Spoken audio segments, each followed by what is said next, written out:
Been lit, boy. Everything goes. We now return you to regular programming.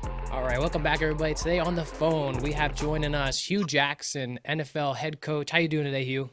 Doing good. How are you guys doing? We're doing good, man. Hope you and your family are staying safe with all the craziness going on right now in the world. Well, you know, Hugh, it was a tough day today. We actually had that hurricane hit the East Coast today, and we got like 7.5 inches of rain, and that's a lot of rain. Yeah, it is. I just hope everybody's safe and there was no casualties today. Yeah, for real. How you holding up? How's everything going? Do anything special during this off time? No, nothing really special because the pandemic has still been the pandemic. Yeah. You know, we've just been trying to stay as safe as we can, social distance as much as we can, follow all the guidelines and rules, and hopefully excited to see if sports can get back to playing on a full-time basis. Well, Hugh, how difficult is it for the entire NFL? Because, you know, you see all the other sports that are coming back, like baseball, they're struggling now with outbreaks. How hard is it going to be for the NFL? I mean, it's a contact sport. You can't really bubble it either. Right. I think that's a great question. I'm just walking through this with them as they go through it. You know, just understanding the dynamics of being a coach. Understand the players, like you just said. You're gonna social distance the team as much as you can, but at some point in time, when you start playing real football, it's 11 on 11. So it's 22 people out there. I understand the ways of the league. What I mean by that, the players. You have some very good players, and a lot of those guys are alphas, and so they need to release some of that energy sometimes. Yeah. And when they go back to the hotel, they're used to having that break so they can go do what they want to do, and they're going to have to be safe on those, of course. So I think there's a lot of moving parts to this, Yeah. and it's going to be interesting once they start to really playing football. What is that going to look like? Yeah, they even talked about, players flying, getting off the plane, and then playing the game and flying home. And I feel like that would just take a toll on a lot of these players. Oh, it will, because the biggest thing I think people have to understand is these guys are so used to a routine. You know, Yeah. That's the normal side. That's the human side for these players. And now you're totally changing everything. You know, this is the new normal. What they knew as normal is not normal anymore. So that's going to be tough. Well, do you think the NFL would do something like what baseball's doing? Do it like have like the West Coast team stay on the West Coast side and like kind of divide them up more so they don't fly across the country? I think you have to think through the scheduling as best you can, like you said, from flying across country. But I think more so than that, I think if you model the NBA, because obviously they've done something that's gone pretty well thus far, other than a few injuries here and there. But these teams, you know, they go to training camp. The majority of them, the players stay in a hotel. Yeah. And normally that hotel really belongs to that team. Mm-hmm. And the people that service them and that are around them are normally the same people. But then all of a sudden, these players are going to break off and go home. Now, Hugh, You know? the NFL and the Players Association agreed on some kind of like a rules package for this whole COVID thing. Where like if you miss a test, it's like $50,000 fine, and they're trying to, come down with these hard rules. As a head coach, how tough is that for you to get rules like that are just thrown out yesterday, and you have to digest that while like rookie camp and stuff's going on? Oh, it is extremely hard because, I mean, think about the new head coaches who don't even know their team or their play. That's true. You know, and so then you got to make these demands. That's going to be their first impression of you is you're making a demand to do something that I've never had to do, and you want it followed this way, and you have never coached me in a game. Yeah. Let alone a practice. So I think it's going to be difficult, to streamline something like that. I think, obviously they're struggling right now, even with the fact that some guys wanting to still have the opportunity to opt out later on. Yeah. And that is crazy, too. You see a lot of NFL players are opting out, and I get it, especially with people that have, like, just newborns. And is that tough as on a coach when you have the Patriots, for instance? They're almost up to 10 people that are opting out already. Oh, yeah. They can't say that it's tough on them, but, yeah, it's tough on them. Yeah. Now, what do you think it'll take before the NFL just finally said, you know what, we're not going to do it? Would it take like a Tom Brady, a Russell Wilson, a Patrick Mahomes, someone like that opting out for them to just say, you know what, maybe it's not worth it? Or is the end line, which it's a business, it's financially better if they do play, Do you think that outweighs everything? I think it looks like it outweighs everything. I hope that's not the case. I hope it's truly about the player's safety. Yeah. At the end of the day, these guys, I don't think it's going to take somebody opting out. I think it's going to take somebody getting sick, and Yeah. catching this virus and being asymptomatic to all these things that we talk about. And then the real thing starts to happen. I think people really start seeing this for what it is. And that's unfortunate.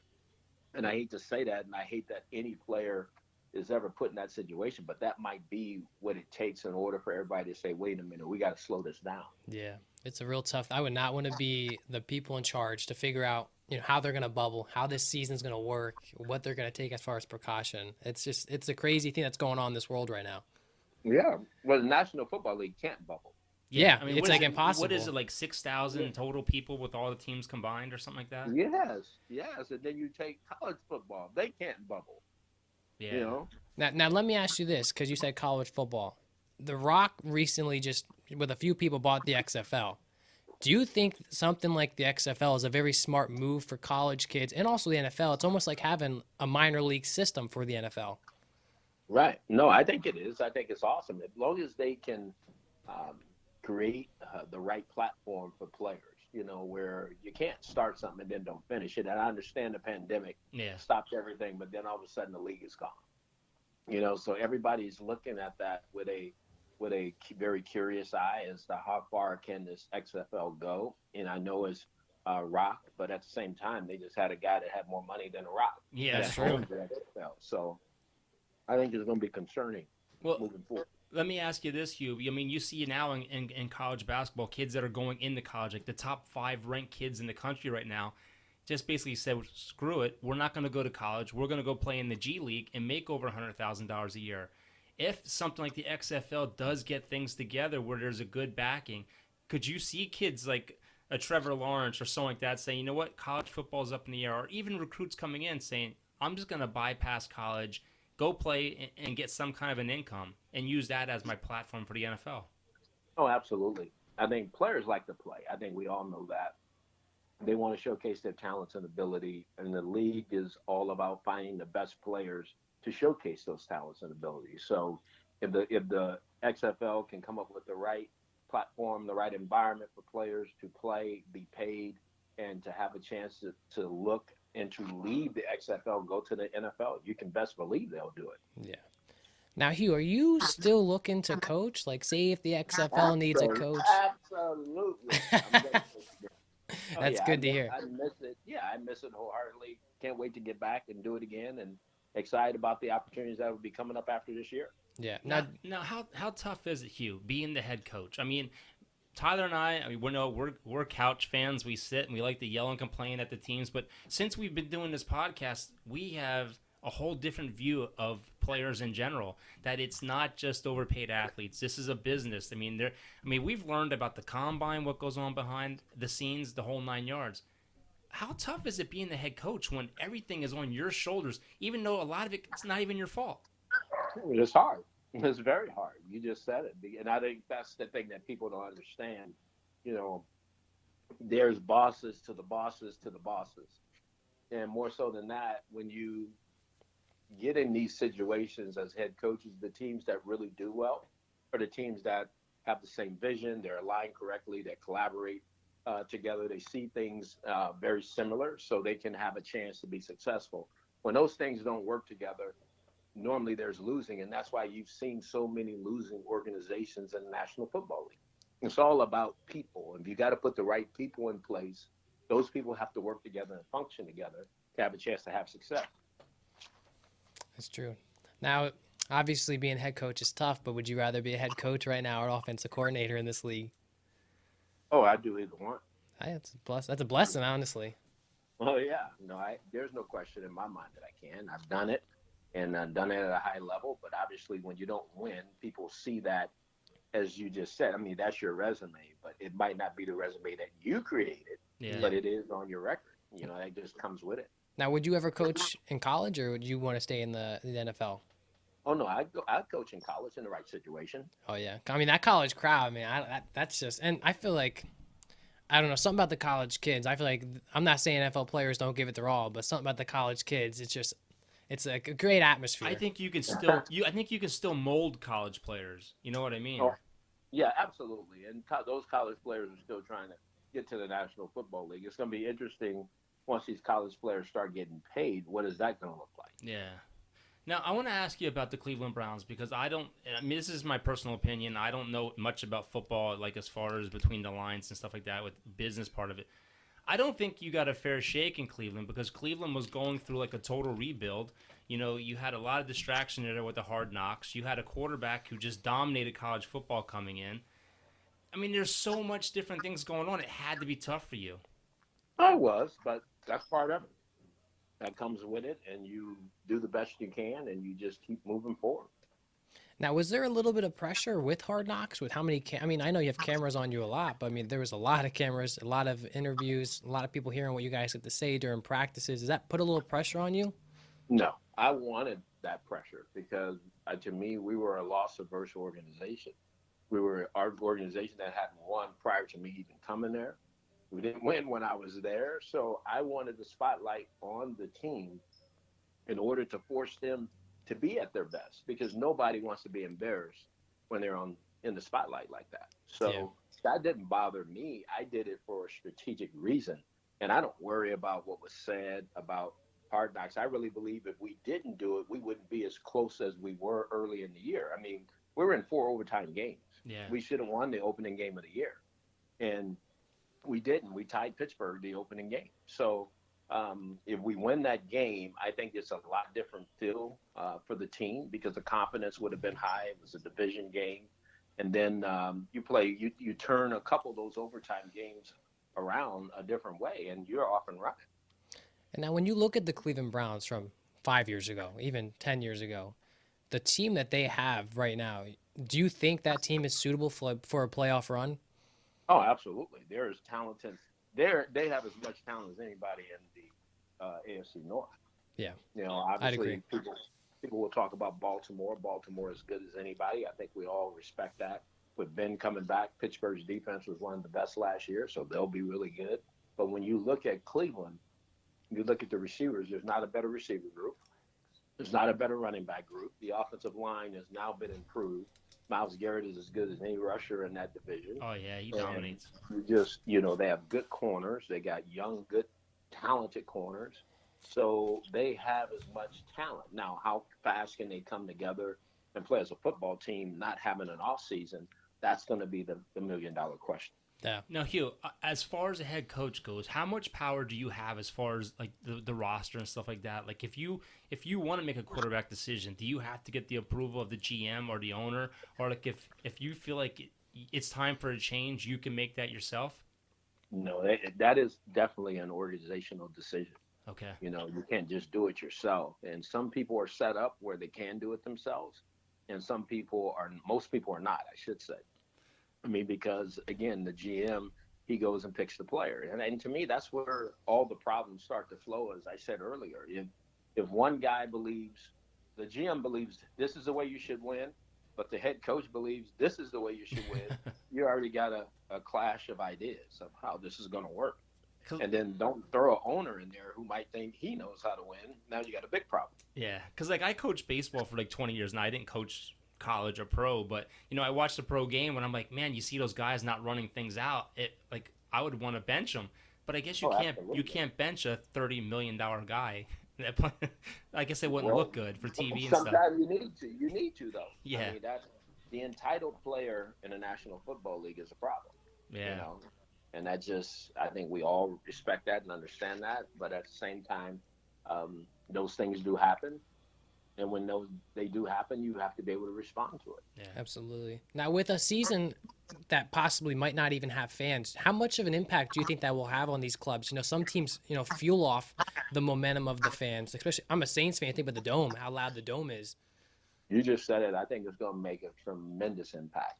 I mean, think about what we're saying. Mm-hmm. Football is not the way we are accustomed to seeing football. Football is not going to be the way we're accustomed for players. It's not going to be the way they're accustomed to playing in football games. Yeah. Some guys needed that juice to play at a high level. Coming out and having the fans cheer your name, seeing your family in the stands, Yeah. having some of your guys in the stands, man, you're going to show out for them. You don't have that motivation no more. And so what is that going to be like for the stars?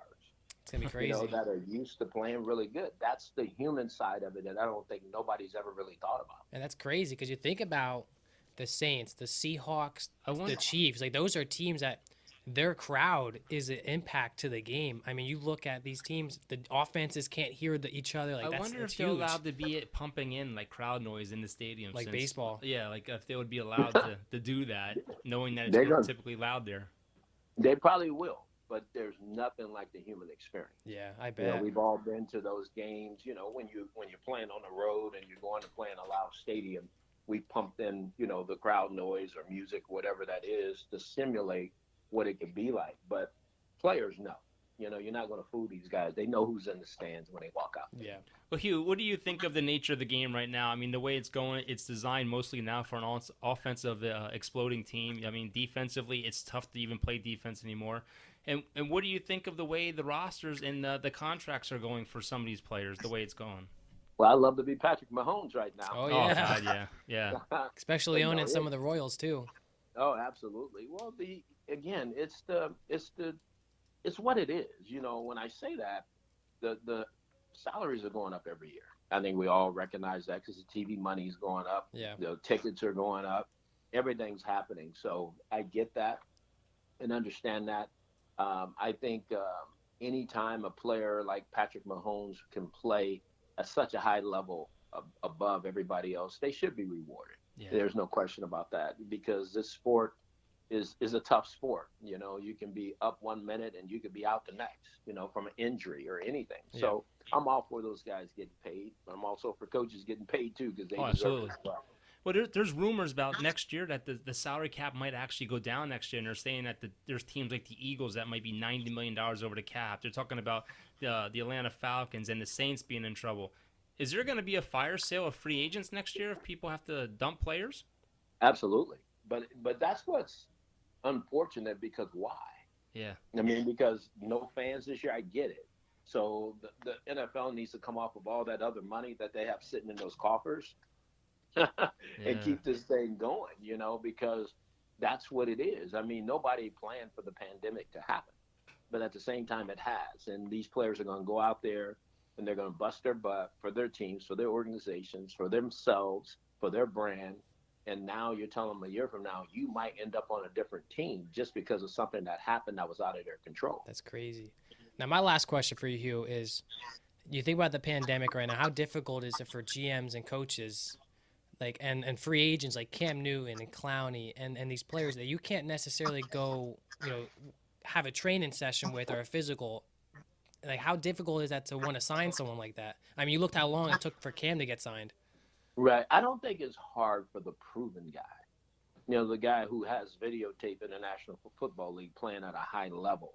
So you kind of know what you're getting. Even though you'd like to work him out, spend all that extra time with him, you do have an idea of what you're getting. I think the biggest issue is the draft picks this year who are on the bubble, and those free agents who are on the bubble, because they're not going to get to showcase their ability against other competition Yeah. other than who they practice against every day. So if I'm a coach, I already kind of know who my 53-man roster is going to be, because I'm going to take the veteran players that I know how to do it. I'm not going to be counting on a rookie to come in and play unless I just have a serious void at that position. Yeah, that's good. Now, what about a coach like Mike McCarthy, who just came into the Cowboys, brought in his whole new coaching staff, has a quarterback that was going through a contract battle with Jerry Jones? Is that tough? I mean, to start a season, I mean, you can't even practice with your team for one. You're not sure if your quarterback's going to even come to camp. It's very tough. But at the same time, the one advantage I think they have is that they kept the offensive coordinator. Yeah. So they kind of, the system that was in place is going to stay. The guy who called the plays for him is going to be there. So the guy that was part of Dak playing really well is still there to make that happen. So I think that's the one bonus that they have going. Now, as far as the team's concerned, Mike's going to have to win those guys over, because this is going to be new for him. Yeah. It's true. Now, how would that work? You're Hugh Jackson. You just got hired by the Dallas Cowboys. Do you reach out to a quarterback, Oh, absolutely. That's the first call I make. even though he's not under contract and he's going through a That's dispute? that's the first call I make because I'm not in I'm not in control of the contract. Yeah. I'm in control of my relationship with him and building the right bond for him because I know that my success is tied to how good this guy plays. That's true. That's good. And that's why I love having people on the spot. You learn and then you see things that we typically don't see from the fan eye. Now, Hugh, you can kind of get the sense I'm a Cowboys fan here, so I got an That's okay. I got an Andy Dalton question for you. Now, you were around Andy Dalton. If next year with the salary cap, no one knows what's going to happen. But if it does go to $37 million for Dak's tag next year, they're saying that Dallas won't have enough money to sign him. Does someone like an Andy Dalton, if he comes back, does he have enough left in the tank to lead that Cowboys offensive juggernaut of a team to a Super Bowl? I think he does because they're a very talented team. Oh yeah. You're talking about a team that has a surrounding cast of characters everywhere. And that's where Andy normally flourishes at the best. Yeah. When there's A.J. Green, Marvin Jones, Mosanu, all these really good running backs and a really good defense. So I think he definitely could play at a high level in that environment. Well, you bring that red rocket in, man. He's gonna take it to the Super Bowl. Absolutely. You got a chance. You never know. Now, I want to ask you something about the Rooney Rule because I'm not too familiar with as far as what the new rules are as far as interviewing and, you can move up in the draft the whole 9 yards. But since 2009, 40% of the head coaches that have been hired as head coaches have been coming from the offensive side of the ball. 91% of them are white. There's only 2 black offensive coordinators now in the NFL, and I think it's Eric Bieniemy and Brian Leftwich. Yes. How do they change this? Because it sounds like majority of the African American coaches are being pushed to the defensive side of the ball, if I'm not corrected. Absolutely. It's difficult. It's concerning. It's disappointing. Eric Bieniemy should be a head coach right now. Oh, absolutely. The guy's quarterback just got paid $500 million Yeah. for winning the Super Bowl, and he can't get a job. So that tells you all you need to know. That's crazy. But in the 100-year history, this is the 100th year of the National Football League this year. There's only been 18 minority head coaches in the 100-year history of the National Football League. Wow. So first, people have to understand that. You just said there's only 2 coordinators, and one of them is a primary play caller, even though I think Eric Bieniemy still calls more plays than people think he does. And there's only 2 quarterback coaches in all of pro football. There's only 2 minority GMs in all of pro football.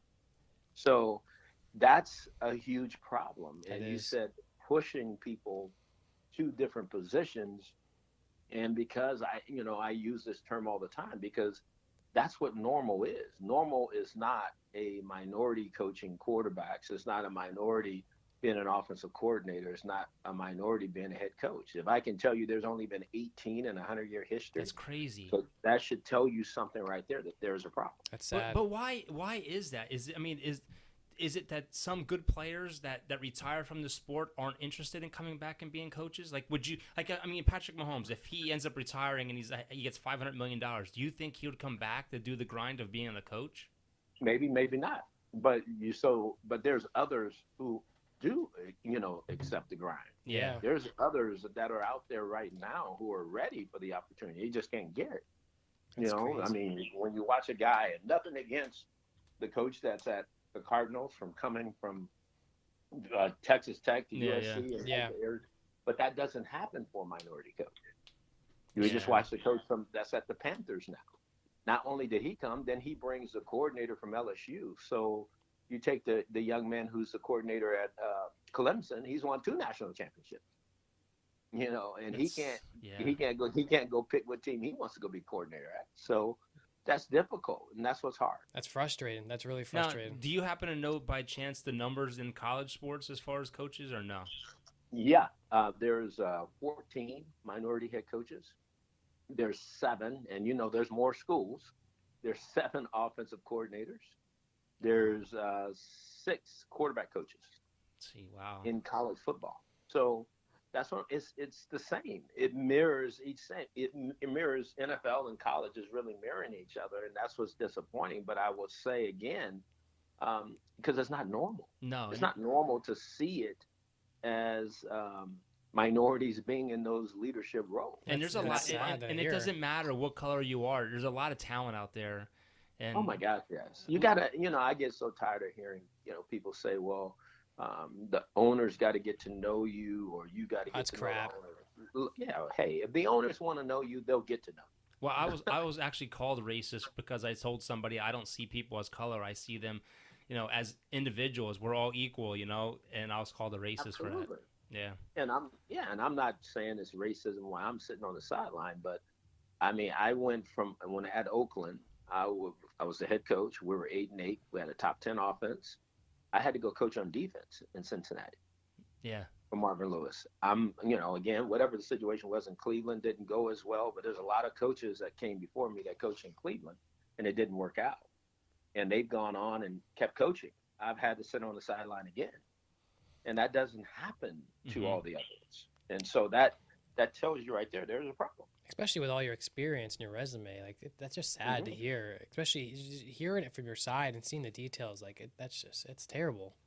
Oh yeah, but it's and I thank you guys because it's people like you that shine a light on it, and that's the thing, it normally gets swept under the table. Yeah. Let's just be honest, because it's what, at the end of the day, people keep talking about the color. The color's green. Yeah. It's not white or black, it's green. Yeah. You're so right. There's nothing stopping the National Football League from making money. It's nothing stopping college football from making money. So everybody have to understand, that what do I need to fix this for? Because we're still making dollars. Yeah. But if we're going to talk about diversity and inclusion and equality, then everybody's way off. Amen to that. Now, do you think the new process that they have moving up in the draft and stuff like that is going to actually help with this? That's not going to happen, first of all. So that's not the new policy. The new policy is not moving anybody up in the draft. Okay. That did not pass. Okay. The only thing that did pass, that's in addition to the Rooney Rule, is that you have to now interview for sure 2 minority candidates. For every opening at GM, head coach, quarterback coach, and those things. And what I could say to that is, the rule was for them to interview 1. Mm-hmm. So as things kept going, then the owner started circumventing that rule. So they go down the hall and interview somebody that's on the existing staff, knowing that they're not going to hire him, not going to keep him. So they satisfy the rule, and then they go hire who they want. Now, do you think going through a pandemic and going through a season that we're going to go through, do you think any coaches this year, do you think all the coaches are safe this year, or do you think there will be a termination somewhere? No, there'll be a termination or 2. I think 3. Vegas. I think Vegas has over unders 3. Right. It's pretty bad. It's pretty bad. You can bet on everything anymore. Oh yeah, no, there will be. That's just the nature of the business. But at the same time, I hate that because I just know I was in the strike season 2011. When we started, it was like the last second. Mm-hmm. And boy, it makes a difference when you haven't been around your team. Yeah. And so that's why I really feel for the new head coaches. I hope nobody that's a first-year head coach gets lopped off because of that. But at the same time, this is a performance-based business, and that's what people are looking for. So I wish them all nothing but luck. But I also know how difficult it can be. All I know, man, is if you want to come coach with the Saints, I'll happily root you on. Well, thank you. Now, Hugh, getting to the Super Bowl is tough. Why did New England have the chemistry to get there so often? Especially when they didn't have They didn't have elite the weapons players that you see. besides Tom Brady. It goes back to one, you have a coach who knew exactly what he wanted. He answered to everybody and himself. It was his way. He knew what it was going to take to win, and he proved that. And so I think people fell in line, and he knew the formula. He had the quarterback. He surrounded the quarterback with what he needed to be successful. And that's the difference. Tom Brady made people great. Mm-hmm. It wasn't that those people were making Tom Brady great. He made them great. He did. And the head coach's environment was his way or the highway, and that worked. And there's other places that have tried to do that, and it doesn't work. And I always said he never had elite receivers either. I mean, he made those players happen. Right. No, he had, as you know, he had Randy Moss. that Yep. one time, but outside of that, I mean, he did it himself. Yeah. So it was interesting. And now he's in Tampa with Yeah. probably the best weapons he's ever had. Oh yeah. So I mean, I love Tom Brady. I almost had a chance to coach him at Cal Berkeley when I was there. He stayed at Michigan, so I have some relationship with him. But he is as good as a person as he is a quarterback. So I just wish him nothing but the best. Now, Hugh, the NFL just came out and they gave Antonio Brown his 8-game suspension, which I think that was a little too high. He hasn't been charged with anything yet. If you're a coach, are you screaming for the organization to sign him? Because I think this year you can get him for like the veterans minimum, which would be a steal, and then pick him up next year on a contract. Well, I would have to spend the time with him because your chemistry, if you just talk about it as a player, there's no doubt. Yeah. But you can't have a player come in and wreck your locker room. That's true. You know, That's true. if a guy's not going to work, you know, the one thing we did here that every now and then he doesn't want to practice. Yeah. You know, he wanted to do it this way. That's the entitlement. And whatever went on in Pittsburgh, maybe that worked in Pittsburgh, but it might not be able to work in Atlanta or Seattle or somewhere else. You got to work. Yeah, and you saw it didn't work in with the Raiders. Absolutely. So I just think it would have to be the right team with the right head coach that know how to relate and get to this player. Because if not, you can tear your whole team down very quickly that way. And I'm sorry to keep you on the line, but all these questions are popping to my head as we're going. You're okay. Like how being a head coach, and especially nowadays where you have Twitter, you have Snapchat, you have all these platforms for these players to express their opinions on them. How tough is that to be a head coach? Like, how do you police that and say, look, stay off of that? You know, or if you get a hot-headed player, do you want your veteran players to be the ones that step up and put that player in his place? Well, I think that's the coach's responsibility first and foremost. You have to make sure that there's rules, you know, when it comes to Twitter and all this. You know, we're there to play football. Yeah. We can't get into verbal jabs against teams or any of that. Now, I coach one of the greatest guys that way, which was Chad Johnson. Nobody better than creating those type of environment in a nice way, in a good way, in a fun way. You know, but I think sometimes it goes a little too far, and then that becomes more of a problem. I'd agree. Now, Hugh, how tough is it to I'm sorry, I know it. I feel bad. We got Hugh Jackson on the phone, man. How tough is it dealing with the media? Because you know what? You saw where... Especially after a loss. Where OBJ did an interview like 2 weeks ago, and then they just released it yesterday. So it makes him look like he's against the NFL playing. He's already in camp, and now he has to answer these questions. How tough is it as a head coach, you know, where you could easily say something, they could edit half the conversation, that you can use clickbait, Hugh Jackson says this, just to get views? Well, that's hard because that's the narrative that people can put out there, and that's not what it should be at all. You know, I go back to the Hard Knocks episode with myself, and people thought, you know, boy, Hugh, you really went overboard when you said to Todd Haley, hey, look here, this is my team. Well, because I think people would understand if they really stopped and thought about it. I would never take players out of practice without coaches knowing way before we ever practiced. Yeah. So those things were already discussed. You know, for them to be coming up in that setting, I didn't understand. So the things that were said to me needed to be said because we were really doing something. We were just killing time, for whatever the reason was. And then people took that and made whatever narrative they wanted, even though I didn't worry about it, but everybody else did. And so you start getting painted a certain way. That's the problem I have with the media, you know. And so again, at the same time, you got to know why things are the way they are, and they have no way of knowing that unless you tell them everything that's going on, and no coach is going to do that. Yeah. You know, Hugh, I love your answers. You're a good man. I really hope you get back into coaching. Thank you. I appreciate that. Yeah, it's actually a blessing to have you on, and you know, you just educated us a lot more on the NFL, and this is what the whole point of this podcast was, to educate ourselves and turn ourselves away from looking at athletes as we did, as overpaid, and it just, at the end of the day, man, you don't realize how short their careers are, and the opportunity is there. You got to take it, what you can get from the owners, basically. Absolutely, that is so true.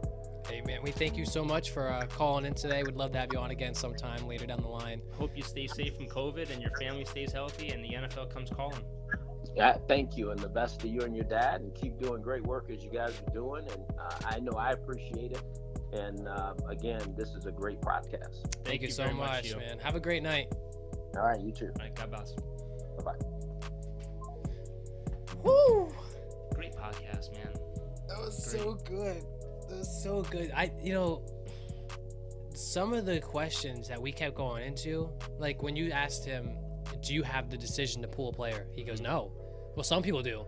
We didn't know that. Yeah. I kept getting feedback in my head. It was his phone. Okay. Yeah, it sounded almost like he had his phone standing up and it was echoing off the tables, because that happens sometimes when I FaceTime people. Because I kept seeing you look at me like that. I thought it was my headset, so I was like, I kept moving away from the microphone. But I tell you what, That was great. I know we say this all the time. What a blessing. Yeah. I mean, that was amazing. I love just talking and getting in deep about the NFL. I mean, most fans don't get to hear what we get to hear. No. I love it. And Hugh, he's thank you very much. Hugh Jackson, That baby. was a great podcast. Man, And he still wants to coach, so I Yeah. wish him the best of luck. Truly, he had a tough situation in Cleveland. Tough situation. it was, and that's why I brought it up. They're basically going through a rebuild. Yeah. You know, you have all that stuff going on with Hard Knocks. You have a quarterback who just came in from having a great college career. You have Tyrod Taylor there, who's a great quarterback. Oh, I hope he does good with the Chargers. Yeah, it's tough. But this was an awesome podcast. We're gonna get it up quick for you guys. It'll We'll be get up this on quick. all platforms. It's currently 7:36 on a Tuesday, hurricane night. Yeah, But we hope you crazy. guys stay safe. We got 2 minor leaguers coming on Thursday. Going to be great insight on their views. We're excited, guys. Keep sharing the love, and we hope you guys stay safe. Peace.